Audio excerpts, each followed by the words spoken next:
The devaluation stage, where the mask begins to slip. Once you're emotionally invested, the love bomber begins to change their behavior dramatically.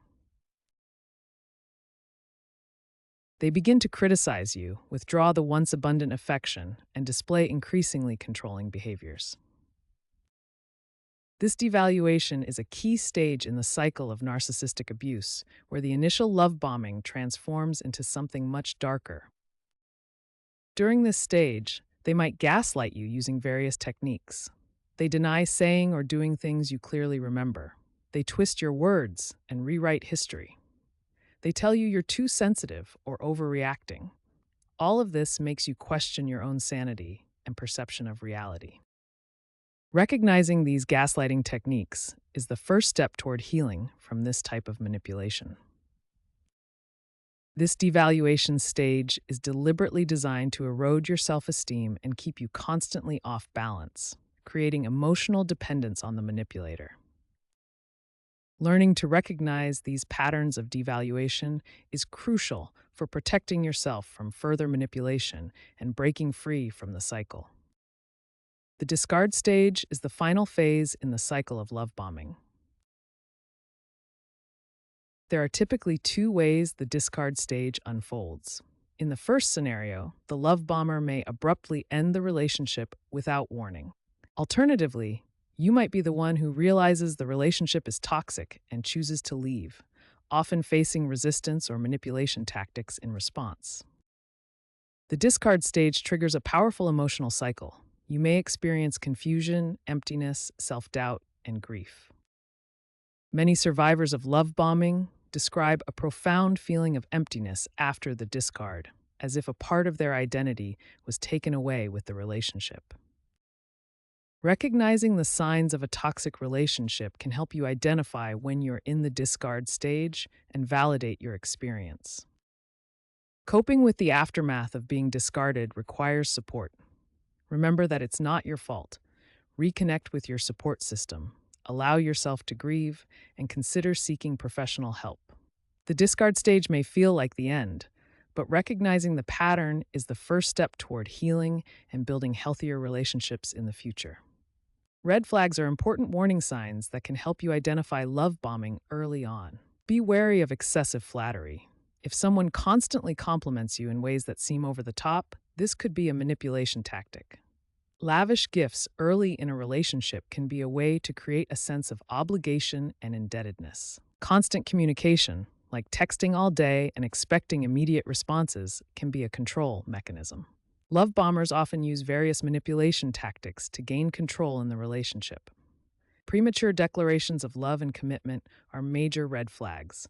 If someone says they love you within days or weeks of meeting, be cautious. Pay attention if someone tries to isolate you from friends and family, making you dependent on them alone for emotional support.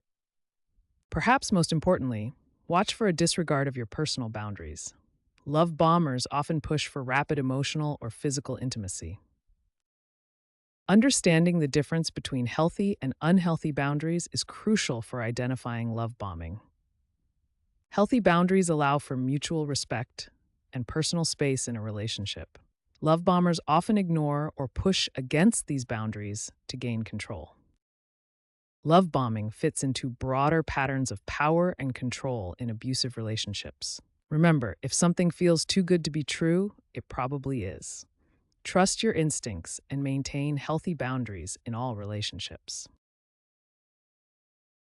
While love bombing is commonly associated with romantic relationships, this manipulative tactic appears in various other contexts as well. Love bombing can manifest in at least 3 different contexts: workplace dynamics, friendships, and even cult recruitment. In the workplace, a manager might shower a new employee with excessive attention, praise, and promises to create dependency and obligation. This can include unrealistic promises about promotions or special opportunities. Once the employee feels indebted, the manager often increases demands and exerts greater control. In friendships, love bombing might appear as an intense desire to become best friends immediately. The person may overwhelm you with excessive gift-giving and constant communication. They often demand exclusivity in the friendship, and create a debt of gratitude that's hard to escape. This manipulative pattern can be just as damaging as romantic love bombing. The term love bombing actually originated in the 1970s to describe recruitment tactics used by cults to attract new members. Cults use overwhelming attention from multiple group members to create a sense of instant acceptance and belonging. They identify and fulfill emotional needs while gradually isolating the person from outside relationships. Recent surveys show that love bombing is surprisingly common across various contexts. Approximately 70% of Americans report experiencing love bombing at least once, with higher rates among dating app users and millennials. Regardless of the context, love bombing follows similar patterns.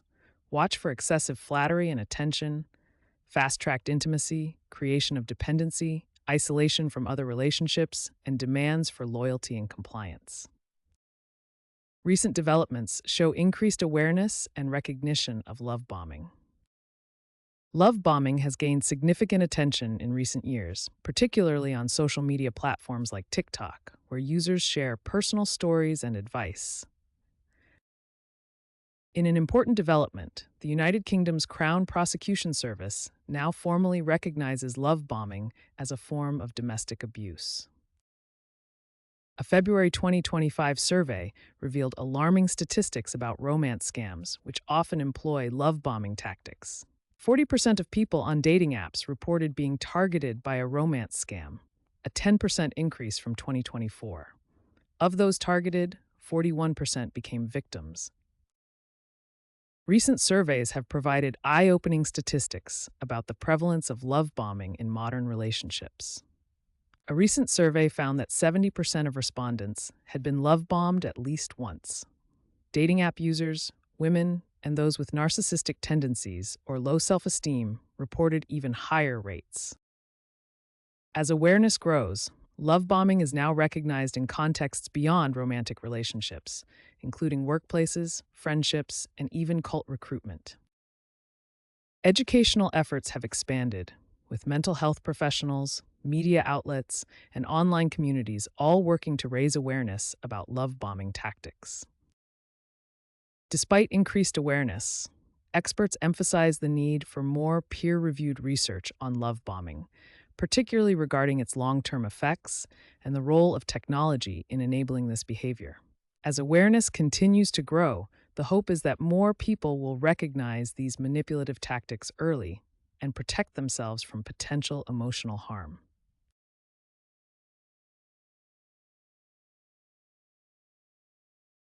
Recovery after being love bombed is both possible and essential for your emotional well-being. The journey to healing follows 4 essential steps that can help you regain your sense of self. First, cut off all contact with the person who love bombed you. This includes blocking them on social media and avoiding places they frequent. Second, reconnect with family and friends who can provide genuine support and help recalibrate your sense of normal relationships. Third, rediscover interests and hobbies you enjoyed before the relationship began. These activities help rebuild your identity. Fourth, consider seeking professional therapy with someone experienced in manipulative relationships.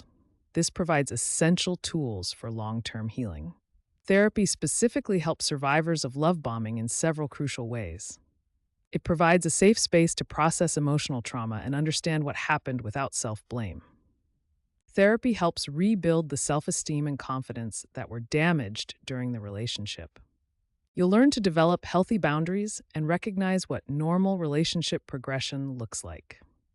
Most importantly, therapy helps you recognize manipulation patterns so you can avoid similar situations in the future. While professional help is valuable, daily self-care practices are equally important for long-term recovery. Journaling helps process confusing emotions and document your healing journey. Mindfulness and meditation can reduce anxiety and help you stay grounded in the present moment. Physical exercise and proper nutrition support your brain chemistry and overall well-being. Remember to celebrate small victories. Recovery is a gradual process, not an overnight transformation. Remember that recovery takes time.